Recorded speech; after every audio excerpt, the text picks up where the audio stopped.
Hey everyone, welcome back to the channel where I make tech super simple. Today I'll show you exactly how to change your Outlook junk mail settings so you can finally stop spam from flooding your inbox and make sure important emails don't get lost in the junk folder. If you've ever missed an important message because Outlook thought it was spam, this video is going to fix that for good. So let's jump right in. First things first. Open your browser and head over to the Microsoft 365 login page. Sign in to your Outlook account using your email and password.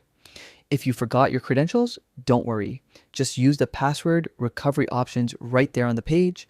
Once you're logged in, you'll land on the Outlook dashboard.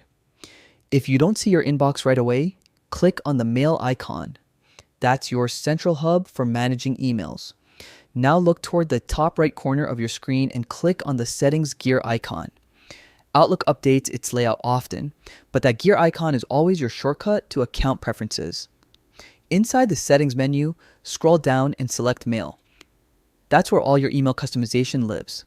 Next, navigate to Junk Email under the Mail section. This is where the magic happens. Here, you'll see several key options: safe senders and domains. Add trusted email addresses or domains here, so their messages never go to junk. Block senders.